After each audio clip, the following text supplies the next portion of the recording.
श्रीमन्महागणाधिपतये नमः। श्री सरस्वत्यै नमः। श्री गुरुभ्यो नमः। सर्वदेवेभ्यो नमो नमः। वक्रतुंड महाकाय सूर्यकोटि समप्रभ निर्विघ्नं कुरु मे देव शुभकार्येषु सर्वदा।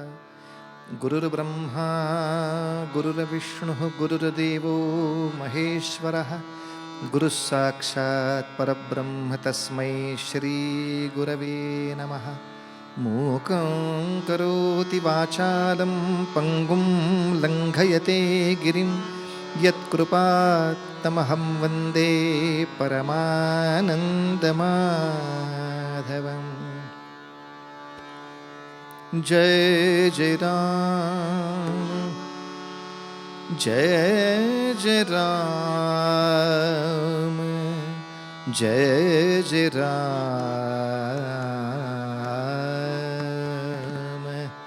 हरे जय जय राम जय जय राम हरे जय जय राम जय जय राम हरे जय जय राम राम कृष्ण हरि हरि जय जय राम।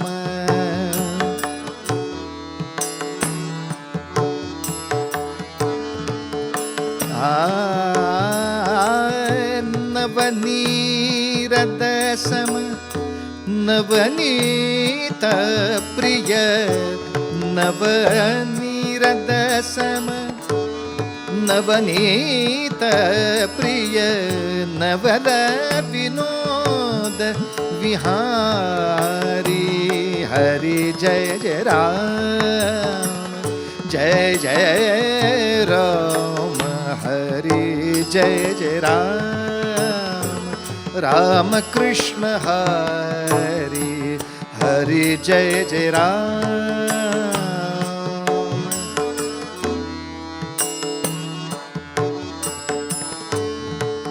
शरणागत दीना चरणी नेयी रामा करुणा दृष्टि निहारी रामा करुणा दृष्टि निहारी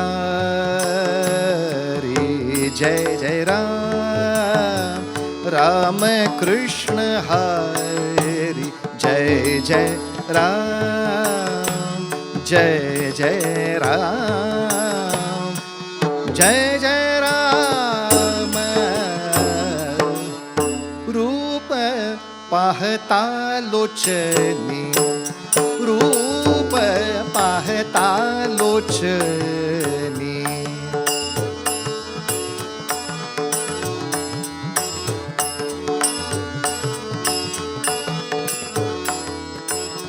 सुख झाले हो साजणी सुख झाले हो साजणी तो हा विठ्ठल परमा तो हा विठ्ठल परमा।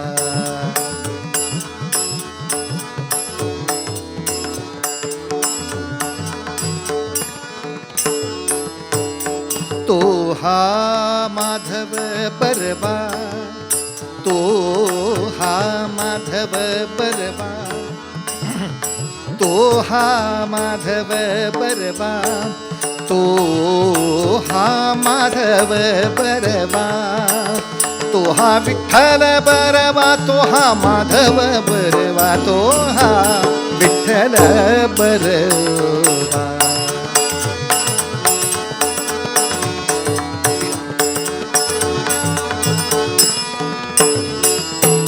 बहुत सुकृताची जोडी म्हणून विठ्ठली या बडी रे बहुत सुकृताची जोडी म्हणून विठ्ठली या बडी सर्व सुखाचे आगर सर्व सुखाचे आगर बाप रखुमा देवी वरू, बाप रखुमा देवी वरू, तो हा विठ्ठल.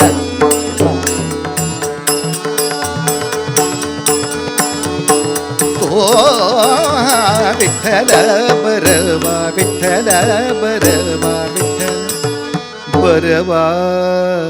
रघुपति राघव राजा राम, पतित पावन सीताराम.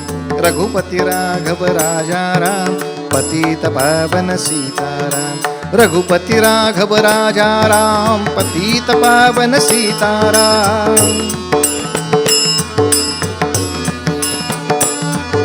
रघुपति राघव राजा राम, पतित पावन सीताराम. रघुपति राघव राजा राम, पतित पावन सीताराम. रघुपति राघव राजा राम. राजाधिराज रामचंद्र महाराज की जय. पुंडलीक वरदा हरी विठ्ठल श्री ज्ञानदेव तुकाराम. पंढरीनाथ महाराज की जय. जय जय रघुवीर समर्थ मंगलमूर्ती मोरया. ऋण झुण पायी पायी, ऋण झुण पायी पायी, ऋण झुण पायी पायी. वाजयताती वाळी, वाजयताती वाळी.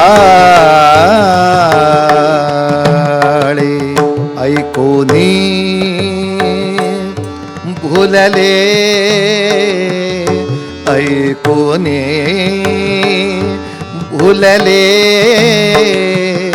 मन माझे माझे माझे. ऋण झुण पायी पायी, ऋण झुण पायी.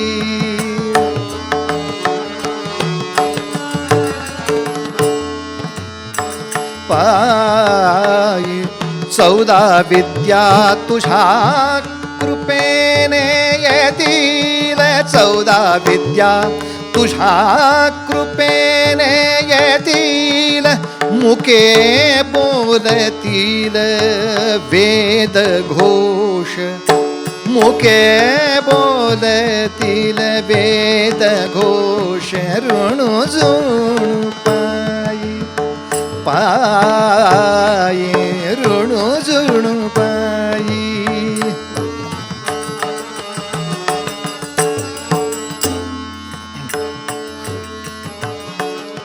भक्त वत्सला ऐके पार्वती नंदना.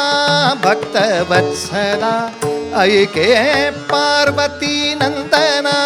नमन चरणा करीतसे, नमन चरणा करीतसे. ऋण झुण पायी पायी, ऋण झुण पायी पायी.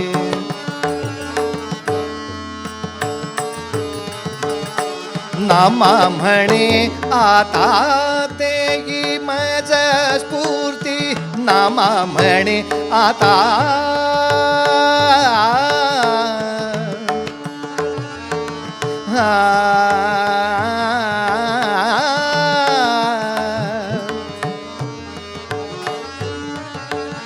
नामा म्हणे, नामा म्हणे आता देई मज स्फूर्ती. नामा म्हणे आता देई मज स्फूर्ती. वर्णितसे कीर्ती कृष्णजीची, वर्णितसे कीर्ती कृष्णजीची. ऋण झुण पायी पायी ऋण जुणू पायी पायी वाजताती वाडी ऐकोनी अहो भुलले ऐकोनी भुलले मन माझे ऋण जुणू पायी पायी ऋण जुणू पायी ऋण जुणू पायी ऋण जुणू पायी वाजता ती वाळी मंगलमूर्ती मोरया. आज गणेश उत्सवामधला द्वितीय दिवस. यासाठी मुद्दाम अभंग जो घेतलाय तो संत नामदेव महाराजांचा आहे. नामदेव महाराज हे तसं म्हणायला जाल तर मराठी भाषेतल्या कीर्तनकारामधले प्रथम आद्य कीर्तनकार, आद्य संत कीर्तनकार. नामदेव महाराजांची कीर्ती काय सांगावी. नामदेव महाराज नुसते आद्य कीर्तनकारच नव्हेत तर आद्य आत्मचरित्रकार. आजपर्यंत ज्ञानेश्वर माऊली त्याच्या आधीच्या काही अवतारी लोकांची नावं आपल्याला माहिती आहेत, पण त्यांनी आपल्या वाङ्मयात स्वतःचं चरित्र लिहिलं असं सहसा सापडत नाही. आणि स्वतःचं चरित्र लिहिताना अत्यंत निःपक्षपाती पद्धतीनं लिहिलेलं, आपले सर्व दोषही मान्य केलेलं, आपल्या सगळ्या गुणांना सुद्धा सुंदर स्थान दिलेलं असं चरित्र म्हणजे आद्य चरित्रकार, आत्मचरित्रकार असे पण संत नामदेव आहेत. याच बरोबरीनं आपल्या समकालीन अनेक संतांची चरित्र पण आपण ग्रथित करून ठेवावी. या न्यायानं अनेक संतांची चरित्र स्वतःच्या गाथेमध्ये उद्धृत करणारे असे ते आद्य चरित्रकार सुद्धा आहेत. म्हणून तर बहिणाबाई म्हणतात ना, ज्ञान देवे रचिला पाया उभारिले देवालया, पण नामातयाचा किंकर तेणे केला हा विस्तार. नामदेव महाराजांचं मराठी व्यतिरिक्त सुद्धा काही भाषांवर प्रभुत्व आहे.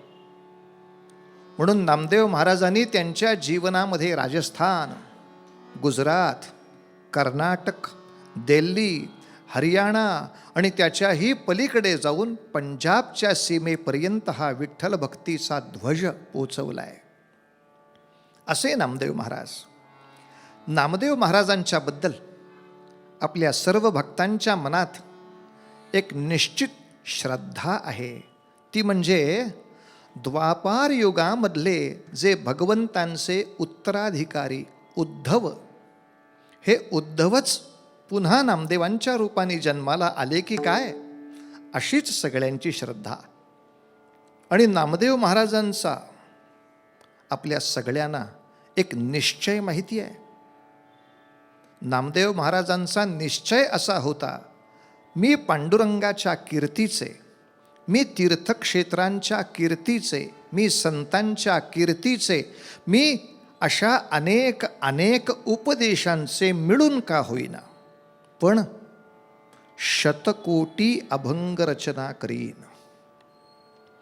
आता एवढा प्रचंड मोठा निश्चय, संकल्प, प्रकल्प काय आहे.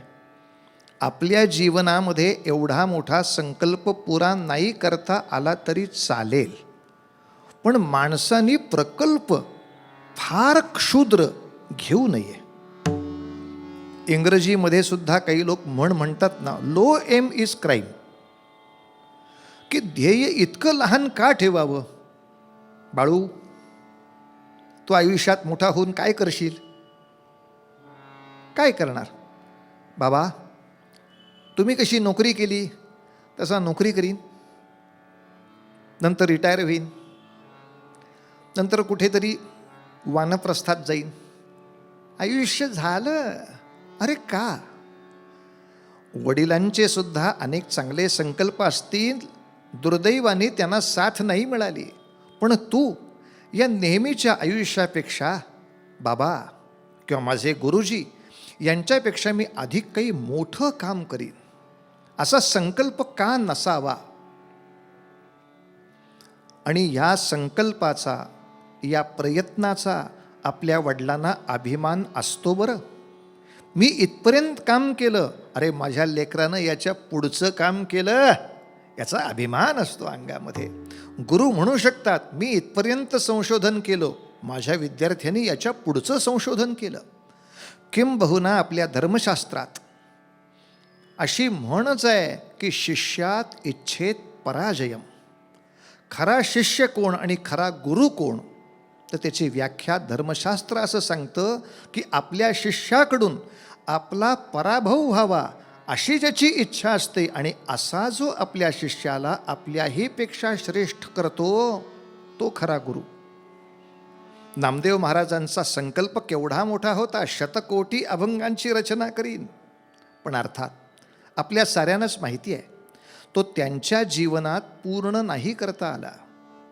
म्हणून मग नामदेव महाराज पुढे पांडुरंगांना हाताशी घेऊन संत शिरोमणी तुकोबारायांच्या स्वप्नात गेले आणि ह्याच्या पुढचा संकल्प तू पूर्ण कर, असं तुकोबांवर जबाबदारी सोपवली. म्हणून महाराजांच्या गाथेत आहे ना, नामदेवे केले स्वप्ना माझी जागे, सुवये पांडुरंगे येवोनिया, सांगितले काम करावे कवित्व, अन वाबुगे निमित्त बोलू नको. ही पुढची उत्तरदायित्व, जबाबदारी ही तुकोबांवर सोपवली नामदेवानी. तुकोबांनी पूर्ण ही केली. पण हा शतकोटी अभंग रचीन हा जो संकल्प केला होता, असा संकल्प सिद्धीला जाण्यासाठी आपल्या धर्मशास्त्राच्या नियमाप्रमाणे आधी गणेश पूजन झालं पाहिजे, आधी गणेशाला वंदन झालं पाहिजे. या न्यायानं नामदेव महाराजांनी सुद्धा या ओंकार स्वरूप गणेशाला वंदन केलं आहे.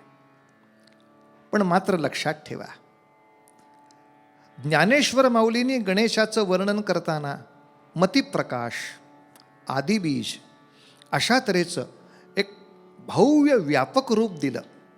पण नामदेव कीर्तनकार, ते सर्वसामान्य लोकांच्या मध्ये कीर्तन करताना त्यांना माहिती आहे की एकदम निर्गुण निराकाराकडचा प्रवास लोकांना झेपत नाही. त्यांचं मन भगवंताच्या भक्तीमध्ये आकर्षित करायला आधी सगुण मूर्तीचं ध्यानच त्यांना शिकवावं लागतं. त्या मूर्तीमध्ये, त्या मूर्तीच्या सौंदर्यामध्ये, त्या मूर्तीच्या सौष्ठवामध्ये, त्या मूर्तीच्या अलंकारांमध्ये सुद्धा जरा वेळ सामान्य माणसाचं मन गुंतवावं लागतं.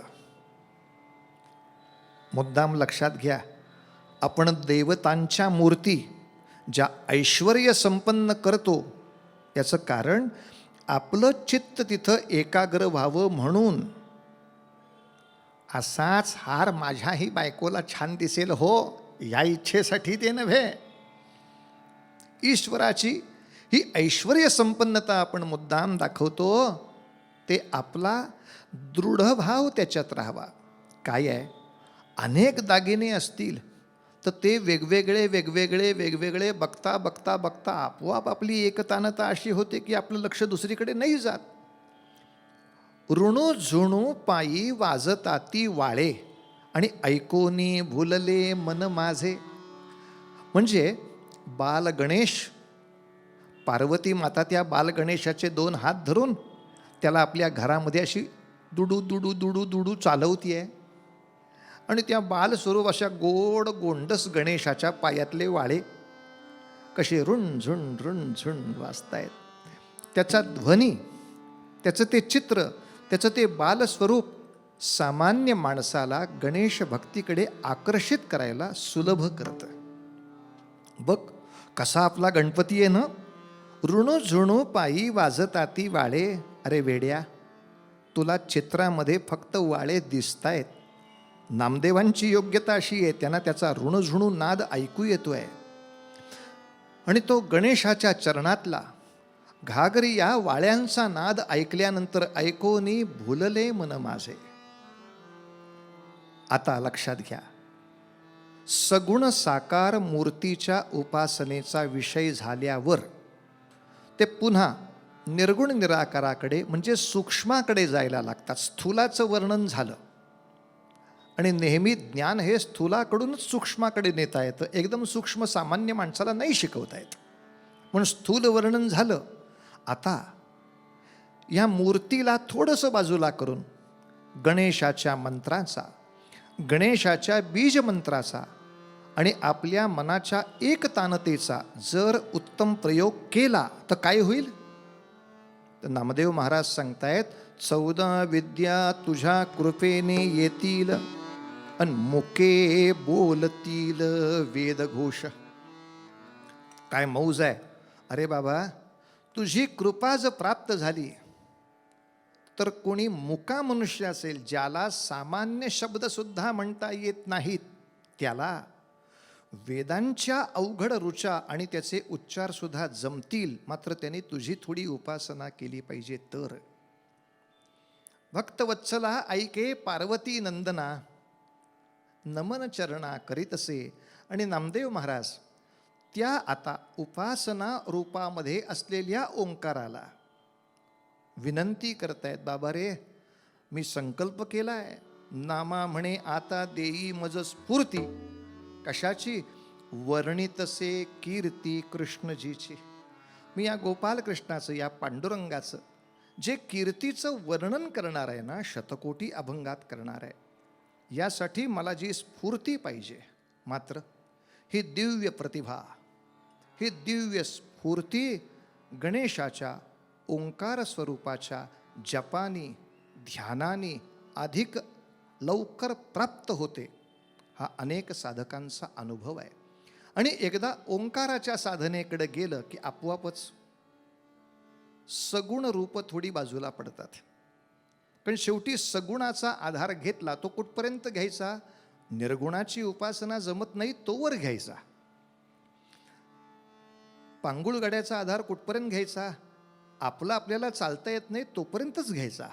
पण एकदा स्वतःला चालता यायला लागलं की गाडा जसा बाजूला जातो तसं संत सांगतात, निर्गुणाचा संग धरिला जो आवडी, निर्गुणाचा संग धरिला जो आवडी, निर्गुणाचा संग, निर्गुणाचा संग धरिला जो आवडी, तेने केले ते शोधडी, आपण यासी माय बापा, निर्गुणाचा संग धरिला जो आवडी, निर्गुणाचा संग.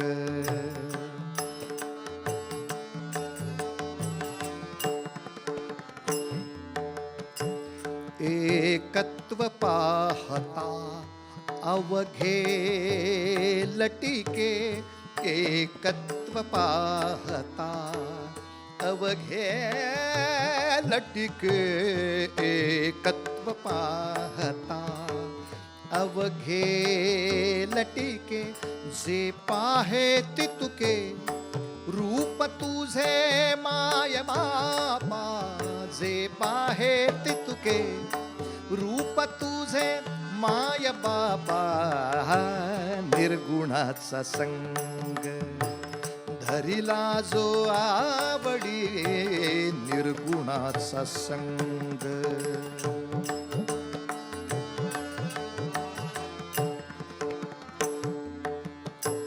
म्हणे गोरा कुंभार सखया पांडुरंगा, म्हणे गोरा कुंभार सखया पांडुरंगा,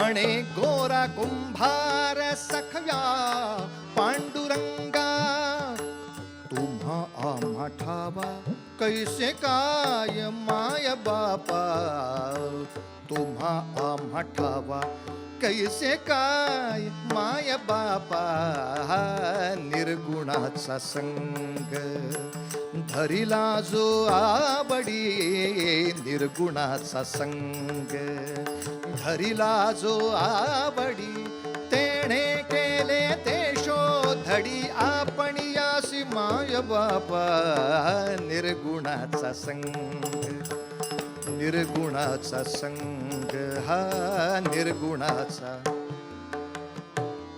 पंढरीनाथ महाराज की जय. निर्गुणाचा संग धरिला जो आवडी. संत गोरा कुंभार किती गोड सांगतायत बघा. हे पांडुरंगा, मी ही उपासना सुरू केली ती तुझ्या नामाने, तुझ्या सगुण रूपाच्या ध्यानाने, विठ्ठल नामाने आणि पांडुरंगाच्या ध्यानाने.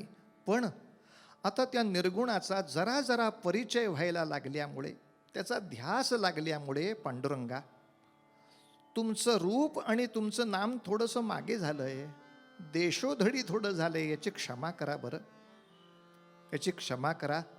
अर्थात आपल्या लेकरांनी असंच पुढे जाऊन आपल्याला प्राप्त करावं अशी तुमची पण इच्छा आहे, तेव्हा तुम्ही रागवणार नाही. तुम्ही मला मित्रासारखे पण आहात. म्हणे गोरा कुंभार सखया, अरे मित्रा पांडुरंगा, आता हा मार्ग कसा आहे, तुम्हा आम्हा ठावा. तुला माहिती आहे, मला माहिती आहे. इतरांना वाटेल हे काय, आधी तुम्ही अगदी विठ्ठल विठ्ठल करत होतात, आता नाम बाजूला राहिलं. आणि ज्या ध्वनीमुळे विशिष्ट रूपाचं मार्गदर्शन होत नाही, ज्या ध्वनीमुळे विशिष्ट गुणांचंही दर्शन होत नाही, असा जो निर्गुणाचा आरंभ तो ओंकार ध्वनी आहे. मुळारंभ आरंभ तो निर्गुणाचा. आणि खरं सांगू, आपल्या मनामध्ये सुद्धा, आपल्या बुद्धीमध्ये जर नवीन धुमारे फुटावेत असं वाटत असेल, आपल्या लेकरांच्या जीवनामध्ये सुद्धा प्रतिभा वाढावी असं वाटत असेल, तर हा उपासनेचा एक मार्ग गणेश पुराण सांगताय की आपल्या लेकराला, आणि जमलं तर आपण स्वतः सुद्धा काही काळ का होईना ओंकाराचा मनामध्ये जप करत करत जरा निवांत बसावं. निवांत म्हणजे निवांत म्हणजे काय हेच आता आमच्या लोकांना माहीत नाही. म्हणजे टी व्ही जर बंद केला तर कॉम्प्युटर चालू आहे, कॉम्प्युटर बंद केला मोबाईल चालू आहे, मोबाईल बंद केला वायफाय चालू आहे, काहीतरी मेलं चालूच आहे. चाट हा पूर्वी खायचा प्रकार होता, आता बोलायचा प्रकार आहे. सारखं काही ना काही डोक्याला व्यवधान. पण मुद्दाम ऐका, आपल्या मनाला, आपल्या चित्ताला योग्य ती विश्रांती दिल्याशिवाय ते अधिक काम नाही करू शकत. म्हणून डॉक्टर सुद्धा सांगतात ना, देहाच्या दृष्टीने ते सतत सांगतात की योग्य तेवढी विश्रांती घेतली पाहिजेस तर तुझं काम पुढे चांगलं होणार आहे.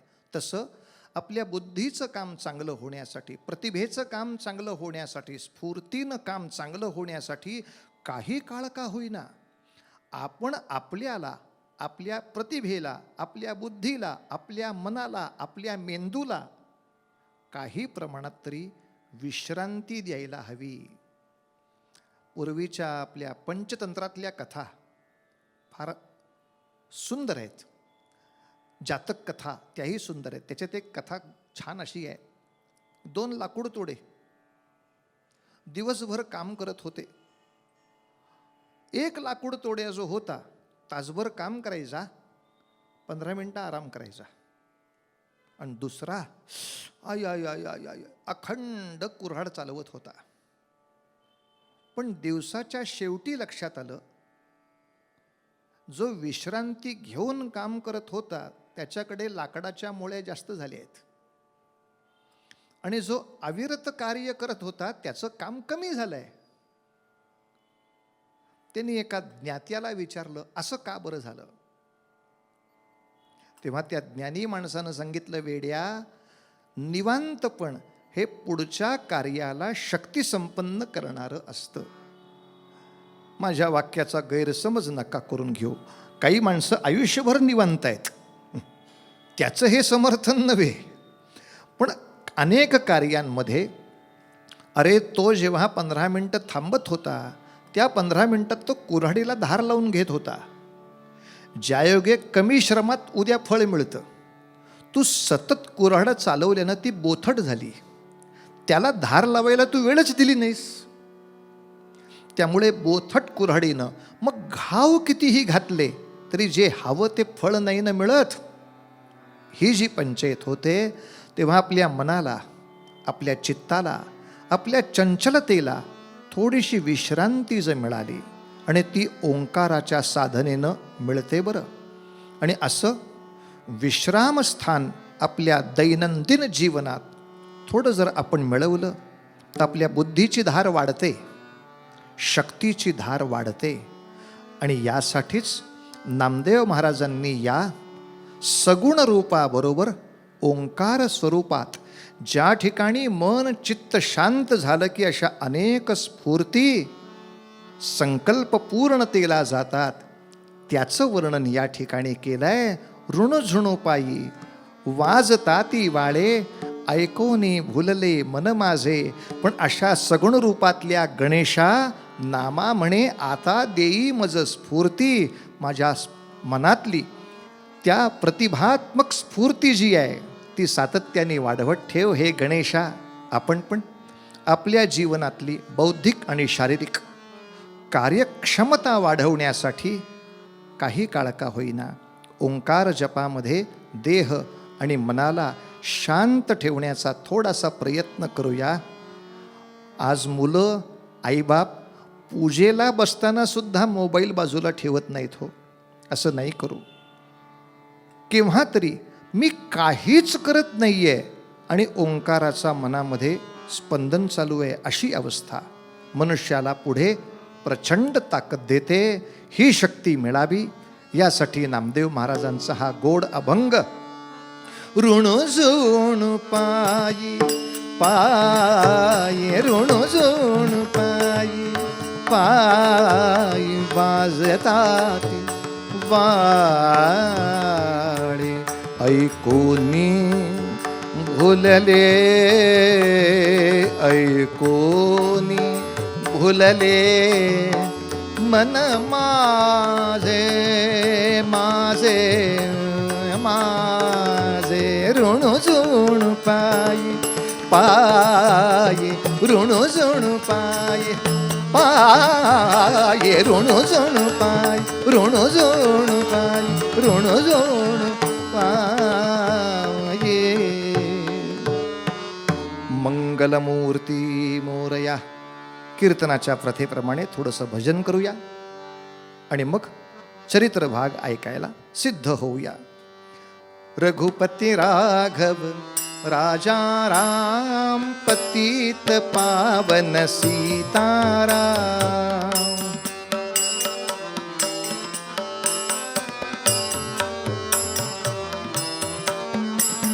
रघुपती राघव राजा राम, पतित पावन सीताराम.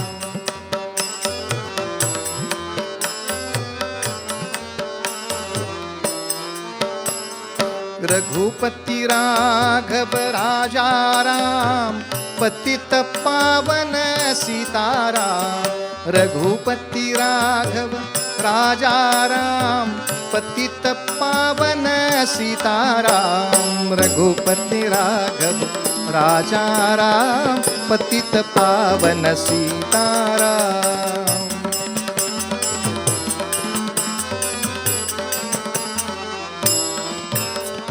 राजाधिराज रामचंद्र महाराज की जय. माझ्या बरोबर आपण सर्वांनी म्हणा, हरे राम राम राम हरे हरे, हरे कृष्ण कृष्ण कृष्ण हरे हरे. गोपाल कृष्ण भगवान की जय. जरा काही काळ चित्त शांत केलं तर या शांत चित्तानं झालेली उपासना आपल्याला वेगवेगळ्या सिद्धी प्राप्त करून देते, वेगवेगळ्या शक्ती प्राप्त करून देते. याचं प्रत्यक्ष रूप गणेश पुराणातल्या या मधु कैटभांच्या कथेमध्ये आलेला आहे. कथा काय झाली? एके काळी मधु कैटभते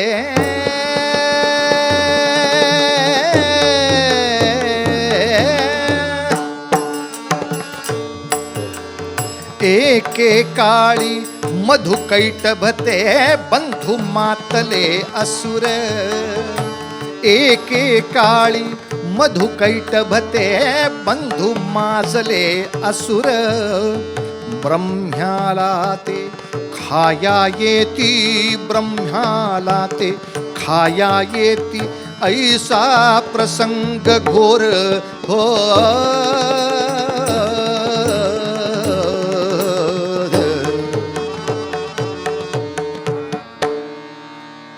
पुराण काळामध्ये मधु आणि कैटभ नावाचे दोघे बंधू अत्यंत उन्मत्त झाले.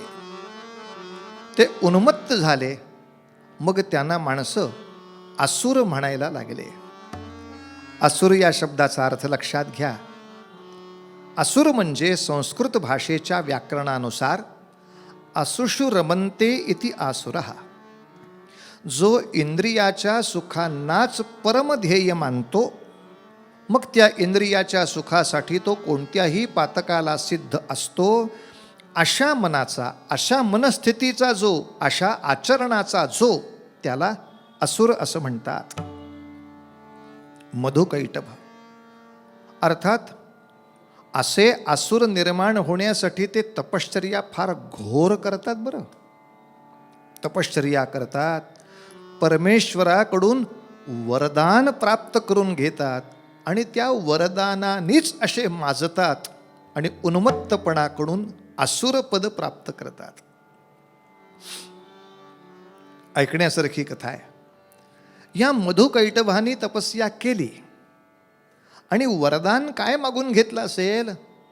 यांनी वरदान असं मागितलं, आम्हाला इच्छा मरण मिळावं.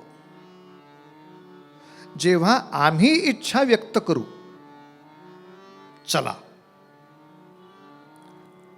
आता हे भीष्माचार्यांच्या सारखंच मागणं आहे.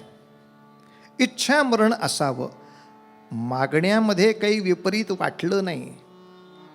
तपस्या चांगली झाली होती, त्यांना तथास्तु हे वरदान मिळालं. मग मात्र अख्ख्या विश्वात उत्पात माजवला पठ्याने. का? कोणत्याही राजाबरोबर, कोणत्याही राज्याबरोबर आपली प्रचंड सेना उभी करायची, त्याच्याशी युद्ध करायचं. मी मरायला तयार आहे असं मी ठरवल्याशिवाय मी मरतच नाही ना. परिणामतः राज्याच्या राज्य बरखास्त, त्याच्याही पलीकडे जाऊन स्वर्गावरती स्वतःच राज्य उभं केलं. बाकी आपल्या सेनापतींना इकडची तिकडची राज्य दिली. आणि मग काय म्हणता? अहो, आसुरी राज्य म्हणजे काय सोपी गोष्ट काय? ते नुसते लोकांना पिळून खातात. इतकंच नाही तर लोकांच्या उपासना सुद्धा बंद पाडायचा प्रयत्न करतात. का? त्यांना माहीत असतं या उपासनेच्या मार्गाने गेलं तर अनंत शक्ती मिळतात. त्या शक्ती त्यांनी त्या उपासनेच्या मार्गानेच मिळवल्या आहेत. आता दुसऱ्यांनी जर ते केलं, दुसऱ्याला त्या शक्ती प्राप्त होतील. आपला प्रतिस्पर्धी तयार होईल, असा कोणी आपल्यापेक्षा मोठा निर्माण होऊ नये, यासाठी ही माणसं असं करतात.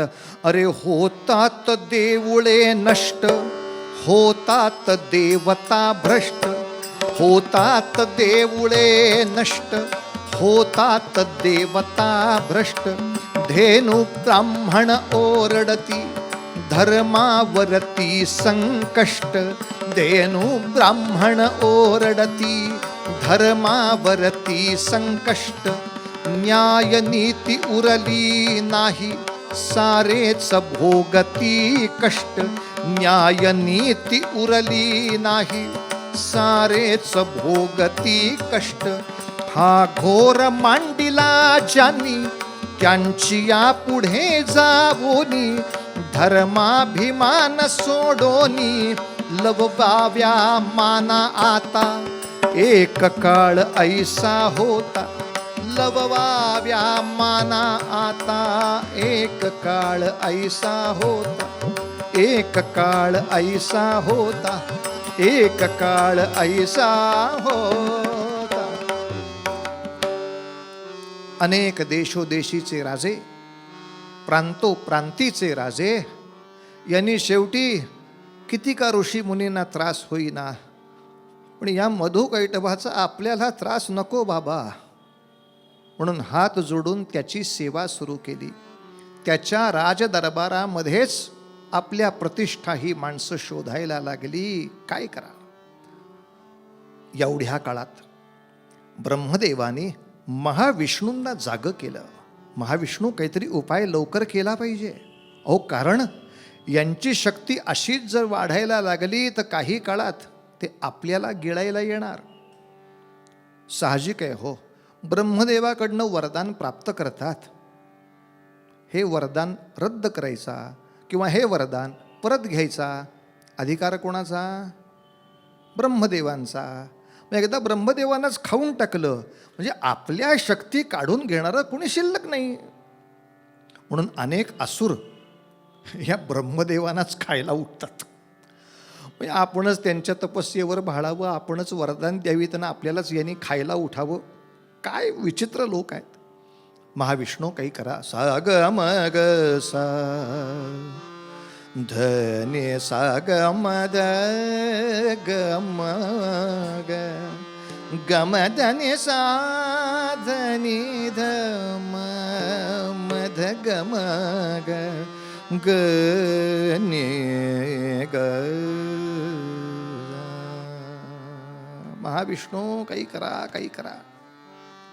आणि महाविष्णूंनी या दोन राक्षसांना बाहुयुद्धासाठी म्हणून आमंत्रित केलं. द्वंद्वयुद्ध. आणि प्रदीर्घ काळ महाविष्णू आणि ते दोघं प्रचंड लढतायत, प्रचंड लढतायत, प्रचंड लढतायत. विजय प्राप्तच होईना. कोणतीही कुस्ती, कोणतीही झुंज निकाली होईच ना. विष्णूंच्या लक्षात येईना काय प्रकार आहे. या दोघांना इच्छा मरण आहे हा पूर्व अभ्यास थोडा राहिला होता. असं त्यांच्यावर मरण लादून त्यांना काहीच होणार नाहीये. ते एखाद्या वेळेला आहत होतील, जखमी होतील, थकतील, दमतील, थांबतील, पण तात्पुरते. हे कायमचे कधीच संपणार नाहीयेत. हे का माझ्याकडून पराभूत होत नाहीत अशी महाविष्णूंना जेव्हा चिंता वाटली तेव्हा त्यांनी भगवान शंकरांना थोडंसं करुणामय अशा स्तोत्राने आळवलं आणि शंकरांना त्या ठिकाणी प्रगट व्हायला लावलं. भगवंता मला सांग रे, काय माझं राहतंय, काय माझं चुकतंय. अर्थात हे करायला विष्णूंना वेळ युद्धातून आहे. कारण पूर्वी असुर असोत, राक्षस असोत, देव असोत, ऋषी असोत, युद्धाचे ते नियम पाळत असत. म्हणजे युद्ध सूर्योदयाला सुरू, सूर्यास्ताला बंद, विश्राम, परत उद्या सूर्योदयाला. यासाठी सायंकाळचा जो विश्राम होता यामध्ये खूप दिवस युद्ध करून थकले महाविष्णू. आणि त्या थकलेल्या अवस्थेत शंकरांना पाचारण केलं. भगवंता काय मार्ग आहे, सापडत नाहीये हो, सांगा जरा. धाव प्रभू शंकरा, शंकरा धाव प्रभू शंकरा, शंकरा धाव प्रभू शंकरा, शंकरा सांब गंगाधरा, सांब गंगाधरा, जीव दुर्दैवी हा जीव दुर्दैवी हा द्यापदी आसरा धाव प्रभु शंकरा शंकरा धाव प्रभु शंकरा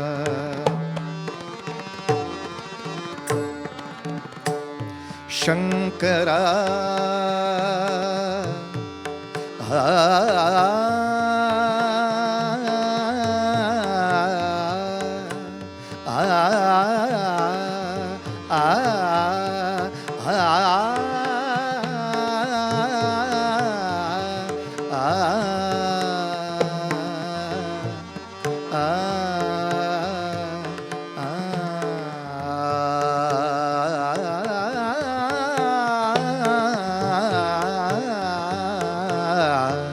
धाव प्रभु शंकरा शंकरा धाव प्रभु शंकरा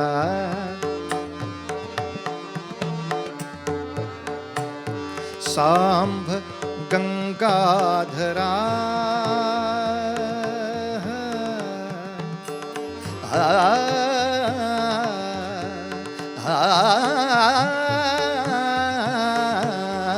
सांब गंगाधरा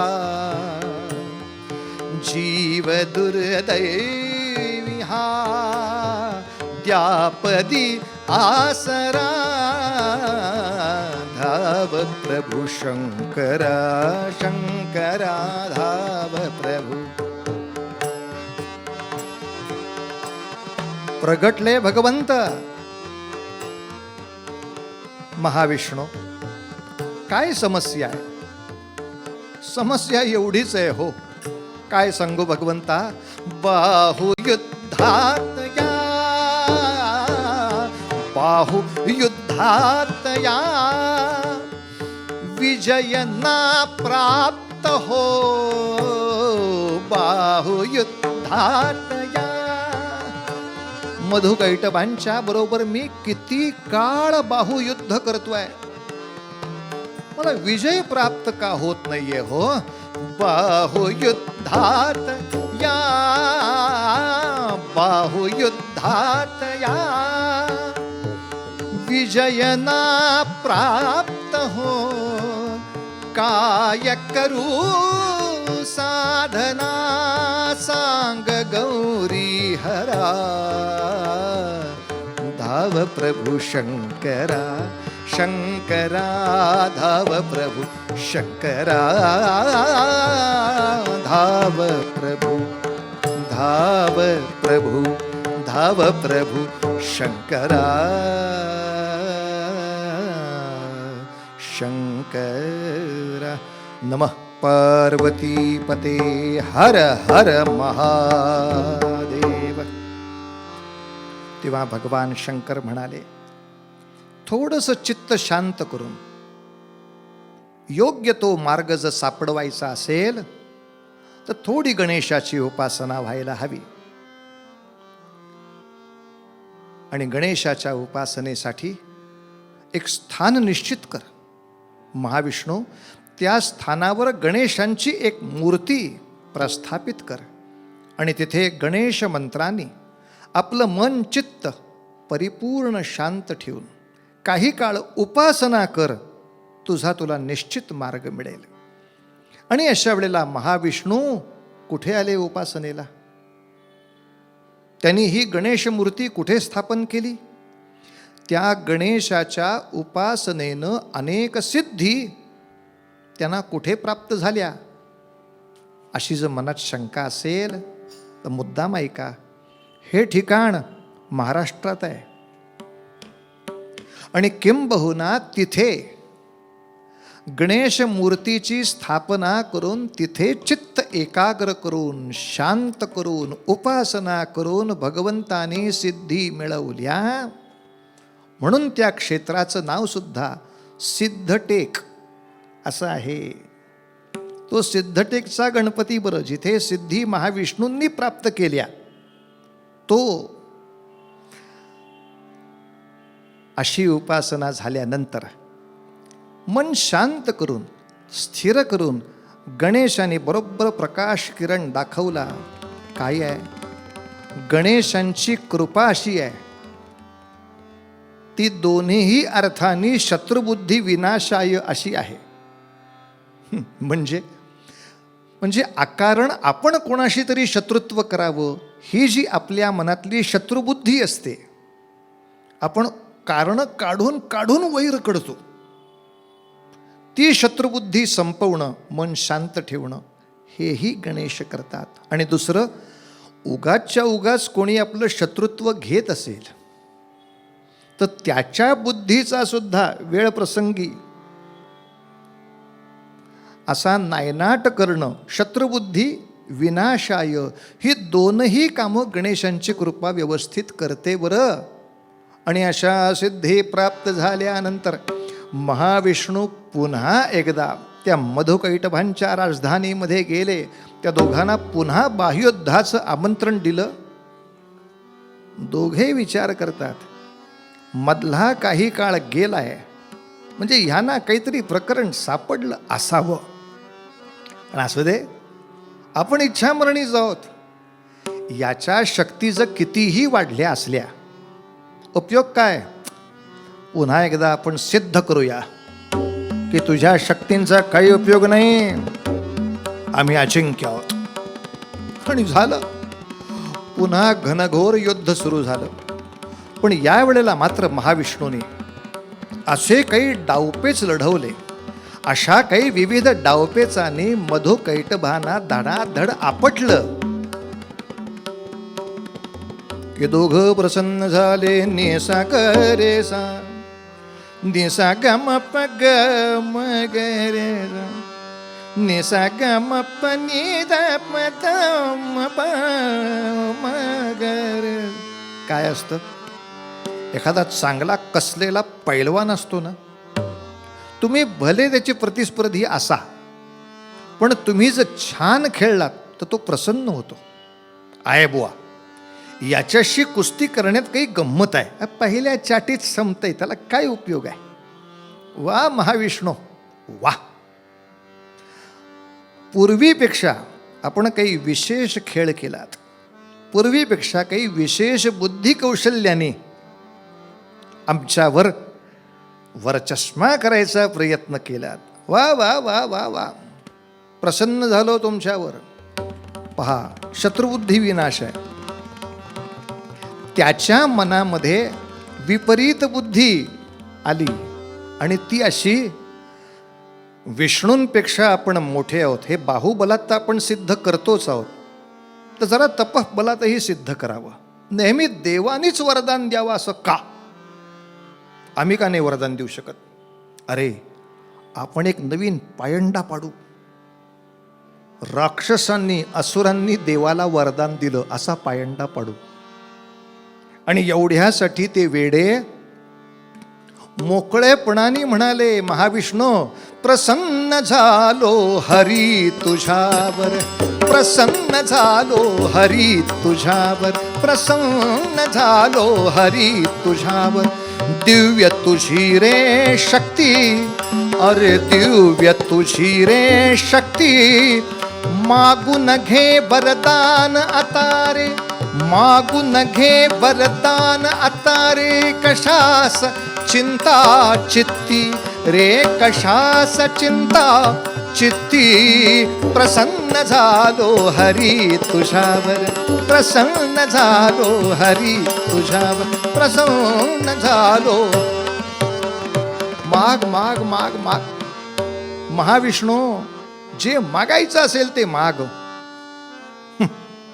आणि भगवंतानी हास्यमुखाने सांगितलं, एकच मागणं आहे, मला अनेक विशेषण आहेत. कमलनयन, क्षीरसागर शयन वगैरे वगैरे अनेक अनेक. सांगायला गेलं तर विष्णू सहस्रनाम आहे. मला अनेक विशेषणं आहेत. एका विशेषणाची मला जरा इच्छा आहे. अरे बोल बोल, तू सांगण्यापूर्वीच आम्ही तुला ते वरदान दिलं. तथास्तु वदलो आम्ही. त्या वेड्यांनी तथास्तु वरदान आधीच दिलं आणि महाविष्णूंनी सांगितलं, मी मधु कैटभांना संपवलं असं मला विशेषण प्राप्त व्हावं, अशी माझी इच्छा आहे. ही मला पदवी प्राप्त व्हावी, कैटभारी असं मला नामविशेषण मिळावं, अशी आता इच्छा आहे. आता विचार करायला वेळच नाही आहे. तुम्ही तथास्तु आधीच म्हटलायत, तेव्हा काही झालं तरी तुम्हाला आता वध्य व्हावंच लागेल. गणेशाच्या उपासनेनं आपल्या स्थिर बुद्धी करून बरोबर त्यांच्या इच्छा मरणाचं वरदान त्यांच्यावरच उलटवून मधुकैटभाना संपवून पुन्हा या सगळ्या यातनातून विश्वाला मोकळं केलं महाविष्णूंनी. पण या सगळ्यामध्ये गणेशांचं त्यांना सहकार्य लाभलं. यासाठी आपले जंगलातून फिरणारे धनगर ते सुद्धा या कथेची आठवण करतात. सिद्धटेकच्या गणपतीची पूजा करताना, अरे सिद्धिविनायका तुझा सिद्धटेक गावर हे वा, पायावर डोई तुझ्या भगताला पावर हे, अरे सिद्धिविनायक तुझा सिद्धटेक गावर, पायावर डोई तुझ्या भगताला पावर हे हा, अर दैत्य मधु कैटभान गांजल नगर,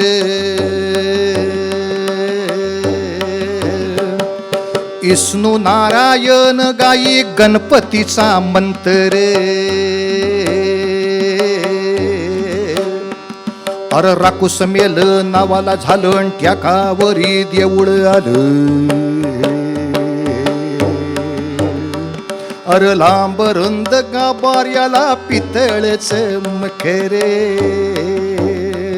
अर चंद्र सूर्य गरुडाची भौतिकला कुसरे, मंगलमूर्ती दैत्य मधु कैटभान गांजल नगरन, विष्णू नारायण गाई गणपतीचा मंत्र, राकुस मेल नवाला झालं आणि ट्याकावरी देवळ आलं. अशा आपल्या लोकगीतांमध्ये सुद्धा हा गणेशांचा महिमा, हा पराक्रमाचा महिमा वर्णन केलेला आहे. या सगळ्या गणेश महिमा मनासमोर दृष्टीसमोर धरून हे संत सांगतात, गणेशा तू ज्याप्रमाणे महाविष्णूंना तो योग्य मार्ग दाखवलास आणि या सृष्टीला दुःखमुक्त करण्याला विष्णूंना प्रबल केलंस, तसंच याच महाविष्णूंची मला स्तुती करायची आहे. त्यांनी गोपालकृष्णांच्या अवतारामध्ये ज्या उत्तम लीला केल्या, या सगळ्याचं स्तुतिगान मला करायचं आहे. याच्यासाठी सुद्धा ती स्फूर्ती, ती शक्ती, ती बुद्धी निश्चित गणेशा आम्हाला देशीलच. या सर्व सिद्धी तू आम्हाला नक्की प्राप्त करून देशील, म्हणून तुझ्या चरणाशी आलो आहे. नामा म्हणे आता देई मज स्फूर्ती, नामा म्हणे आता देई मज स्फूर्ती, नामा म्हणे आता देई मज स्फूर्ती, वर्णितसे कीर्ती, अरे वर्णितसे कीर्ती कृष्णजीची रे, कृष्णजीची